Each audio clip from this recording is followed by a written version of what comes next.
In this video, I'm going to be providing you a perfect exam day template. This is something that you can try and follow every single time you have an exam, so you can kind of replicate the same kind of day that is backed by science and by books that I've read to just replicate the best possible day that will try and increase your chances of getting a good grade in the exam you have. But before that, who am I? I'm a year 13 student studying maths, further maths and physics at A level in the UK. I go to one of the best schools in the UK, and I'm predicted all A stars in my A level, and I got pretty much all 9s in my GCSEs. I know a thing or two about doing well in exams, or doing fairly well in exams. But before that, I actually want to tell you a story. Back in year 10, I wasn't actually a good student, and I used to stress a lot about exams in general. And I remember this one time when I had an English language exam the next day, and it was something that I've been preparing for literally a month. I'd just been doing English language questions again and again and again. However, on the night of the exam, I stayed up to 2 a.m. or I stayed up to 1 a.m. and I got 4 hours of sleep. I got up in the morning really sleep deprived. I was really stressed out, and I remember going into the exam and just being I had a mind blank in the exam, and I started panicking, and then the whole exam went bad, and I got a 3 or 4 in my in the paper. But I managed to pull it back in the actual GCSE. I got a 9 in English language and English literature then.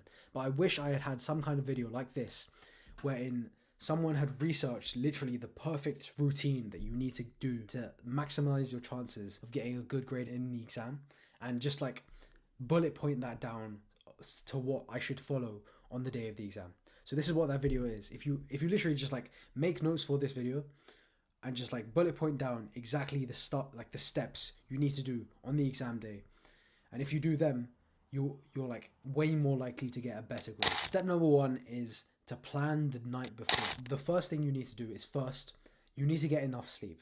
This is not a overstatement. I'm not just saying this because I've had bad sleep in the past. I've literally revised for hours on end. I've revised for a month in total for my English language end of year exam at the end of year 10. I revised for so long. I was getting mediocre grades. I wouldn't say good grades. I was a trash student then. I'm going to be honest with you, back in year 10. But I'd revised so much, but it was the lack of sleep that caused me to get this mind blank in the exam. If you don't get good sleep every single day, it will decrease your cognitive performance. You probably don't think that because I read a book the other day called Why We Sleep by this guy named Matthew Walker, and what he says is in the modern day, everyone's kind of sleep deprived, so they don't know how good you can actually work or how good your brain is. I've done tests, I've done practice papers where I literally weirdly get more marks just because I've slept more the night before. It's really weird how it works. And also, if you're into the gym, this is a side tangent. If you're into the gym and you don't get good enough sleep, your workouts will drastically decrease as well. The reason I'm really weirdly passionate about this is in the last 2 months I've been getting really bad sleep in Ramadan time. So if you don't know, Ramadan's a time where Muslims fast, and I was kind of I had a really bad sleep schedule then. But recently I've gotten back to my sleep schedule, and I can see how good I actually am at revision in general. It's weird how good your performance is if you just get good enough sleep. So 1 week before exams start or whatever, I want you to start getting 7 to 8 hours of sleep every single day. Have a consistent bedtime and a consistent waking up time, and do that every single day. But that's a side tangent. On the day of the exam, the night before, you should plan exactly what you're going to do on the day. First of all, you don't want to decrease your mental bandwidth by doing practice questions before the exam. You don't want to do that. What you do want to do is you want to do anything that will relax you in the moment. So this could be meditating. This could be going outside, or opening up your window, your bedroom window, so you get some fresh air in. Any of these things will improve your likelihood of being more chill on the day of the exam. If you haven't done revision on the day, or if you haven't if you've underprepared for the exam, what I would suggest you to do is this. For example, in my year 12 end of year further maths exam, I didn't really know the content. I didn't really revise for it that much. I had something going on in my life. So what I did was on the day I woke up, and I didn't tire myself out with practice questions, but what I did do was, from every topic, I would just do 3 questions, 3 normal standard questions, and then that helped me get an A star in the actual exam. I know that sounds crazy, But literally, I did 3 questions on every topic, and I learned the entirety of Year 12 Further Maths on one morning before the exam. If you don't do this, because it will like kind of make you tired before the exam if you've revised properly. But if you haven't revised properly, don't revise the night before. Revise on the morning of the exam. If you can, wake up earlier and revise the morning of the exam. But like the first step you want to do is you want to plan what you're going to do on the following day. The second thing you want to do is when you wake up in the morning, I want you to understand the feeling of stress you have towards the exam, or like how hard the exam will be, is inflated. The exam isn't actually as hard as you think it's going to be. And this is a problem that I've struggled with a lot. I always think about like the hardest questions that I've done in the past, or like the hardest topics that have come up in the past. And I'm like, oh man, like what will happen if I don't do that one thing, or what will happen if like this one topic comes up? The exam won't be like that. The exam is going to test like the foundation of your knowledge and also kind of build up on it. But it's not going to be some like crazy exam. And also you're decreasing your chances by thinking like that. The best case scenario is that you go into the exam completely stress-free. And by having these thoughts of like, oh yeah, like what if the exam is like really bad or whatever, will decrease how chilled out you are on the exam day. And that actually leads on to the third tip, which is to visualize the day of the exam. So you've gotten up in the morning. What do you do now? You go and like brush your teeth and whatever, but you sit down for a bit, and what you want to do is you want to close your eyes and like visualize the perfect 10 out of 10 exam experience. You want to visualize exactly how the day will go, to the point of like you should visualize you walking out your front door, like the feeling you get as soon as you open the paper, or like the feeling you get of like answering a big question properly. You want to visualize all of that for about 1 to 2 minutes in the morning. The reason this works, I know this sounds like really woo-wah and like wishy-washy, but this actually works, and it's true based on a book called Psycho-Cybernetics, and also another one called The Magic of Thinking Big. If you have time, I would give especially Psycho-Cybernetics a read. It's a fantastic book. And what he says is like the way you perform is just how you see yourself. So if you think that you're going to do well in an exam, you're way more likely to do well in the exam. But if you think that you're going to get bad in the exam, like if you have like this deep down like a feeling of like, oh yeah, like I probably can't get this grade in the exam, you're probably not like the chances of you doing that are increased. I know this is getting like really weird now, but the way your body reacts is just the thoughts you have in your mind. And if you think this doesn't work, like look at any successful sports person. Any sports person, like any like very successful one, visualizes on the day of the game or the performance or whatever exactly the best case scenario of that game. And then after that, like it's just way more likely to happen. I know I've rambled on about this for a long time, but I just want to reiterate that visualizing and having like these weird negative thoughts where you think that you can't do well in the exam is not going to help you at all, especially on exam day, because all you want to have is just like, I will smash this exam. That's the only thought you want to have running through your brain. If you have time, go and look at, I think it was Conor McGregor, where before he sort of fought this guy named Jose Aldo, where before the game he said he visualized himself like exactly how he was going to knock him out with a left hook, and that came true in the actual game.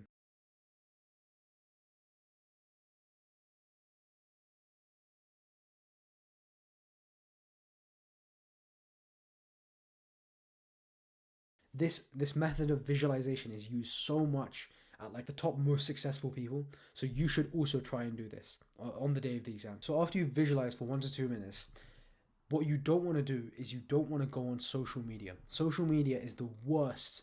Like social media is literally the worst thing you can do in general on the exam day. It's just too convoluted. It's just too many things are happening at once. Especially if you go on subreddits like r/GCSE or like r/sixth form on the day of the exam. It's just too many people are stressing out. You don't want to have that negative energy. Instead, like if you are going to go on your phone, do something more productive. Just like maybe read over your vision notes, like meditate. Another more productive thing you can do is go on Brilliant, who are also the sponsor of this video.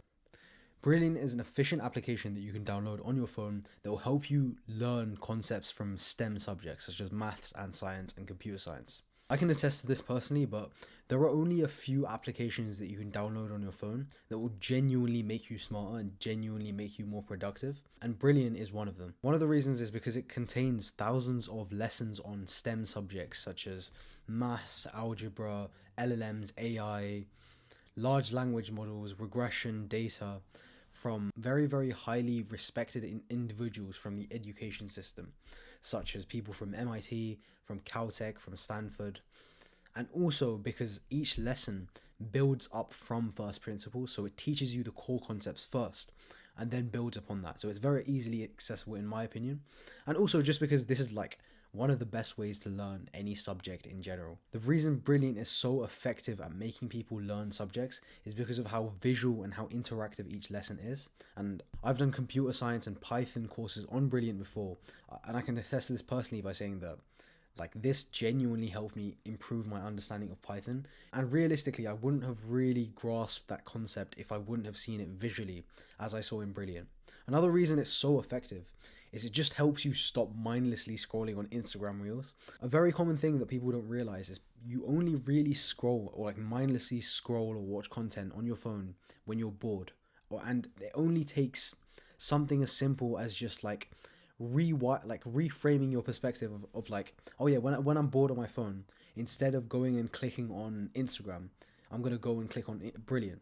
And because each lesson is quite short, it's like 5 to 10 minutes, it just like rewires your brain to not click on those applications that you're wasting time on and actually learn something that will make you smarter in the future. Recently, I've had a further maths mock on a particular section of maths called statistics, and this has always been my weakest topic in maths. Leading up to that exam, I just like unintentionally really just took another course on Brilliant on regression and correlation, and it's basically like how two data sets are linked together.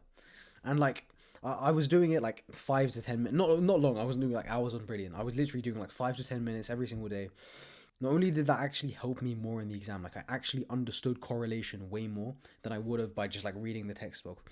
But I also just like happened to know topics in class up to the exam without really actively learning the information. So without really like sitting down for hours and trying to understand the topic, I would just like seemingly know a topic, which is an added benefit that I'll actually take. So Brilliant has actually helped me in my own life to eliminate Instagram addiction and also help me in my further maths mock. Or it's like not really for the exam technique, but it's genuinely helped me visualize and understand concepts way more. If you want to try everything that Brilliant has to offer for 30 days for free, go to brilliant.org/Shamalam or just click in the link in my description, and you also get 20% off the annual subscription if you click my link as well. This is filmed like in the future after I did my further stats mock, so it actually went well. Now back to the video. You should opt for anything that is productive, that doesn't involve social media, that will just like chill your mind out. Even to a point of like, if you have a topic that you don't really understand, or you're like struggling with a certain topic, what I would advise you is on exam day, especially if it's like a massive topic, just don't look at it. Like, don't look at questions that are gonna freak you out, or don't look at like really hard questions, especially when you're about to leave, or like you're 1 to 2 hours before you have to leave the house for the exam. Don't like spike your, what's the stress hormone, like the cortisol or whatever. You don't want to do that. Just like do anything that's going to chill you out, anything that's really calm and relaxing. And specifically, don't go on subreddits like r/GCSE or r/6. The next step is to eat a breakfast without any carbs. Again, because this is the perfect exam day, the perfect meal you can have before the exam is a meal without any carbs. So carbs are stuff like rice, like porridge, like what else has carbs, like bread. You don't want to have this before an exam or before any sort of like intellectual work. Instead, if you're going to have breakfast, you want to have a high fat or a high protein like breakfast, like eggs, like meat, like milk. Any of these things will not like cause you to have brain fog in the exam. Again, because this is the perfect exam day, having carbs before the exam, like a lot of like big entrepreneurs will tell you this, especially, is that it will just give you like too much brain fog. Like your mind is way more clear when you don't have carbs in you. Again, if you haven't heard this advice, just try it for like 1 to 2 days. And if it doesn't work for you, fair enough. I can kind of promise you that if you do implement this and you don't have carbs before the exam, your performance in the exam, or like the way you think, will go up slightly. So after you've had your breakfast and you're heading over to the exam hall, what you now want to do is use music to your advantage. It's actually been proven that listening to really hype music before the exam, I can't remember the study or whatever, but like listening to really hype music before an exam or like before any sort of like performance will actually kind of get you more ready for it. Again, this isn't like, I can't find the study or anything, but this has really helped me. Specifically, high energy songs or like really hype songs will help your exam performance. Now, I've actually created a Spotify playlist with certain songs that I listen to in my when I'm going to an exam. Feel free to go and save that playlist, or just go ahead and make your own playlist with songs that will specifically get you hyped up for the exam, or specifically like have some kind of emotional attachment towards them. So for example, I listen to the song Chicago Freestyle by Drake every single exam, or every single like important moment, just because it's just a song that I have like, that I listen to in like important moments in my life, and it's just been that way throughout my life. It's just throughout the last 2 years. So have songs that you don't really listen to that are really high energy in a playlist, and go ahead and like listen to that playlist on the way to the exam. The next step is to get into the flow state in the exam hall. So now you're in the exam hall, it's exam day, and you're about to do the exam. You're going to have loads and loads of thoughts going through your mind. What you now want to do is the second you enter the exam, you want to get into something called the flow state. The flow state is basically this feeling you have where like time passes really quickly, and you're not overthinking about the stuff. I actually have a full guide on how to do something called deep work, which is like, it's kind of like the flow state in my in my channel somewhere here. The main consensus of this is you don't want to be thinking other things except like the question in front of you. This is also another thing. It's just like, you don't want to like flip around exam questions in the exam paper. You just want to be concentrated on the question in front of you, because it's more likely to get you in the flow state in the future. I think my previous video, or like one of my previous videos that I've released in the last like 2 to 3 weeks, helps you beat something called performance anxiety and help you get into the flow state. So performance anxiety is when you're like really stressed out, and then you kind of like choke in the exam and you like panic. That video will help you significantly decrease that, and I'm not going to ramble on about this for too long in this video, but go and watch that if you struggle with performance anxiety. Go and watch that video. But the goal of this like exam in general is just to get into the flow state, so that you're not thinking about anything else except the exam. One other weird little thing I have is that I don't really like people that bring like water into the exam hall, or like bring like other like juice in their exam hall. Again, you're more likely to go to the toilet and then just waste time in the exam. And B, like, it's not that deep. Like, you don't need water for like 2 hours. Just like farm the 2 hours, and you're more likely to get a better grade if you don't go to the toilet and if you don't drink. Of course, if you're like significantly dehydrated, or if it's really hot, bring some water in. But in general, don't bring anything that's going to distract you from the paper, because again, for those 2 hours, or for that 1.5 hour, you just want to be focused on the exam and nothing else. You don't even want, like, I know this sounds weird, but like this guy named Andrew Huberman says that he's like a neuropsychologist, but in his videos he says that to induce flow state, you want to limit the amount of eye movement you have. So when you're literally in the exam hall, you don't want to be looking around, looking at the clock constantly, looking at like the other exam invigilators. You don't want to be looking at like other people that are failing or whatever in the exam. You just want to be like constricting your eyesight to literally just the exam paper. The best case scenario of this is literally you do the paper, you get to the end, and you look up, and it's nearly the end on the clock. Again, I know that this is impractical because you want to see how much time you have left. But if it's just that, literally just look at the clock and look at your exam paper and don't look around. This will actually kind of break you out of flow state as well. And like drinking water, like getting distracted, going to the toilet, these are all things that will get you out of the flow state. So I would advise you to stay away from it. The next step is after the exam paper is done. So now you've done the exam paper, like you're in the exam hall, the invigilator says, all right, you can get up and go. As soon as you get out and go, like loads of people are going to be talking about the exam paper after it. I've seen a lot of advice online. I think Free Science Lessons made a video a couple of years ago saying, oh yeah, like don't talk to your friends outside the exam hall. I think that's weird, honestly. Like, don't be that one guy who's just like, oh no, like I'm not going to talk about this. Shut up, man. Like, be a normal person. Like, talk to your friends about the exam. Don't pretend like nothing happened. Like make normal conversation. But what I will say is stay away from those kinds of people that are kind of like toxic about it. So if you have like a really bad exam, so, which I'm hoping you don't, or if you have like a mediocre exam, there are certain types of people that will just like rub it in your face, or certain types of people that just make you feel bad. Of course, don't talk about the exam with these types of people. Don't converse with people that are just going to make you feel bad after. But just like talk about it with your friends. Like, the exam's over now. Just go and talk, like have a normal conversation like a normal person. Don't be that like one weirdo that's just like, oh no, I'm not going to talk about it. Like, don't be that one guy. Just be a normal person. But then again, I would also advise you to stay away from people that are going to make you feel bad after the exam. And that also brings me on to my last tip for the exam day template, which is, after you've done the exam, regardless of how it's gone, regardless of like if you've left every question or if you've done every question, what's done is done. I know this is like hard to swallow advice, but what's done is done.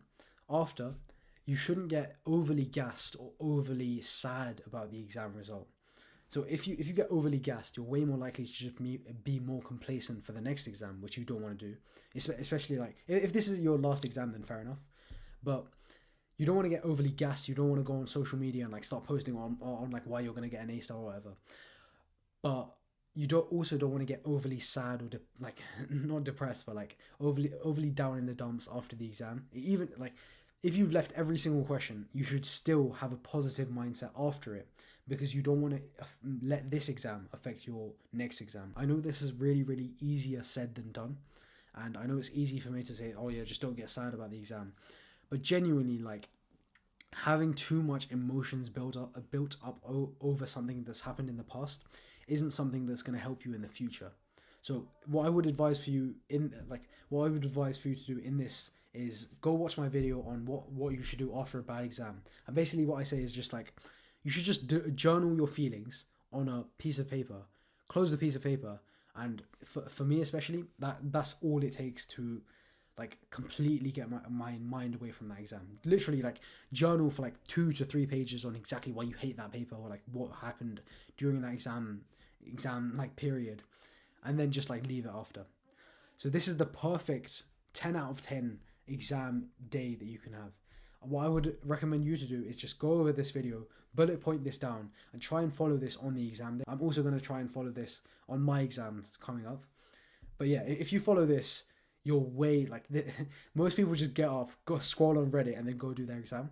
If you do something like, even if you do 50% of this, you're like way better than, I wouldn't say better, but like you have better chances than most people. If you like this video, go click on the like button and subscribe to this channel. If you want to see more advice from year 13 studying maths, further maths and physics at A level, who's also kind of into the gym and into self-improvement, go click on the subscribe button down below. I'll see you in the next one. Bye bye.